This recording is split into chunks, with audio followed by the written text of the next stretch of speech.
I am joined by Arbel Shemish of Fire Mountain Gems and Beads. And Arbel, this is going to be great. We're going to learn how to make a cha-cha bracelet. Yes. What is a cha-cha bracelet? Well, cha-cha bracelets are a lot of fun. Okay. As you can see here, you can kind of get the idea why they call Cha-cha. it a cha-cha bracelet. Yes.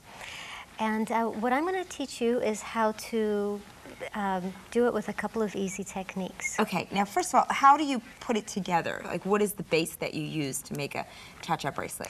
Well, we have some bases here. These are Italian link bracelets, and they come with one loop on the top, which you connect your beads to. Then you have the watch band stretch bracelet, and they have the option of 1 loops, 2 loops, or 3 loops. So you have some variety to choose from. Yes, you can just add a lot of beads. Okay, here's my big question when it comes to cha-cha bracelet. How do you decide which beads to put together? Because I'm always, and you don't want to make a mistake on something like this and have to redo it. Right. So what's your technique or tip? Well, what I do is I start spilling beads onto a pad, like you see here. Okay. And I have a variety of colors going in a pleasing pattern to me. And then what I do is I just keep adding beads. And you might sit back and look at that and go, well, I'm not sure if that adds to it or detracts. So then you take them out and look back, and here I have it kind of in a shape of a bracelet, so you have an idea of what it's actually going to look like at the end. So I look back and I go, well, I kind of want to go for the more subtle look, so I'm going to stay with this and not add these on.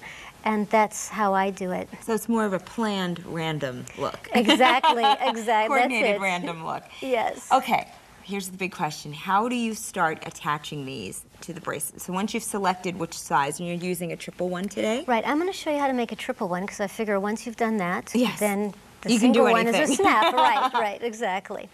So now, what is this actually?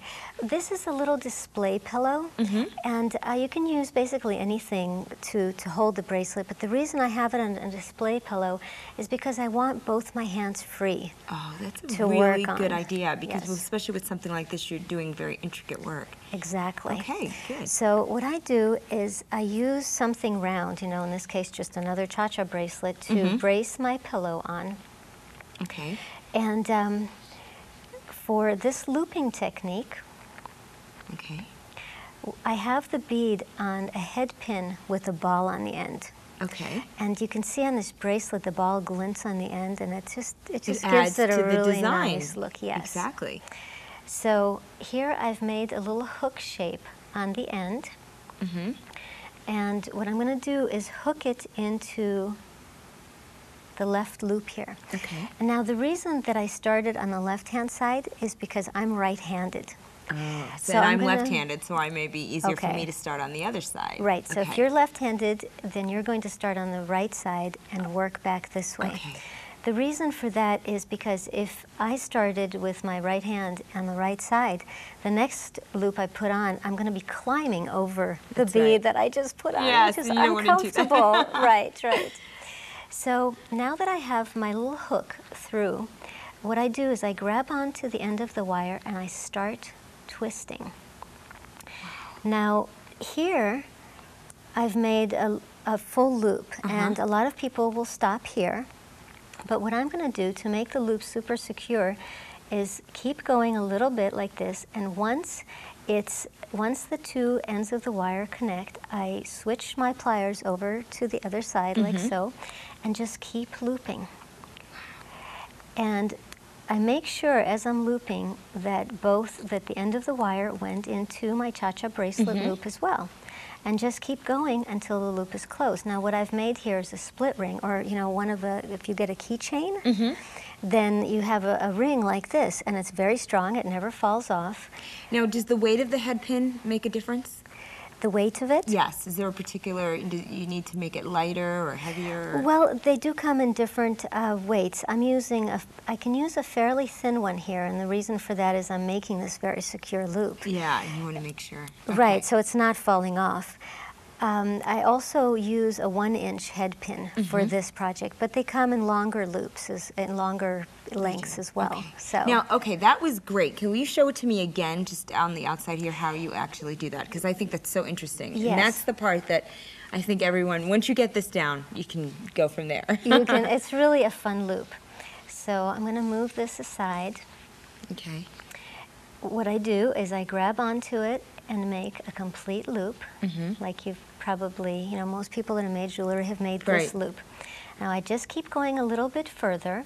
Okay. Now that I have this showing on the other side, I grab onto both wires and just simply keep turning. That's so easy. Yeah, just keep turning until it runs out. Now when you have a bigger bead on there, it's going to run out sooner, but it'll give you enough room. And when you have a smaller bead, your loop is going to just keep going around until it's done. Now here's my question. Now the one that you're using a 3-loop bracelet, but it looks like there's more than 3 loops on the bracelet that you made. How do you add that texture to it and weight? Well, what I do is after I've filled up all of the little loops here, on the bracelet, what I do is the next ones, I make a loop into this one that I've made already, which is very easy because the loop is large, so you can go right into it. And then you could, of course, add the charms to it. Well, this without the charms is a cha-cha bracelet, but with the charms it's a cha-cha charm bracelet. Exactly. So if you want to go that route, I really like these Hill Tribe silver pieces. They just have this very handmade look. They do. So you just add it with a jump ring? That's right. I just added with a jump ring. Oh, that's perfect. Yes. Love and you can add it to the existing loop. Now, before we move on, I just wanted to show quickly, you have some different textures that you can use. You have some with leather and fiber and just beautifully done, those different bracelets in different colors. And it looks like you have more than one bead on there, so you could just stack them if you want to. And this one, you can just keep stacking beads for, a look that kind of comes out further. Okay. And, you have to remember the cha-cha, the base is just something to fill up so you can go wild with it. And then, you know what? I noticed as well that in addition, I should say, to just bracelets, we have rings too that you can do that for. You can have a matching ring to your cha-cha bracelet. Thanks so much, Arbel.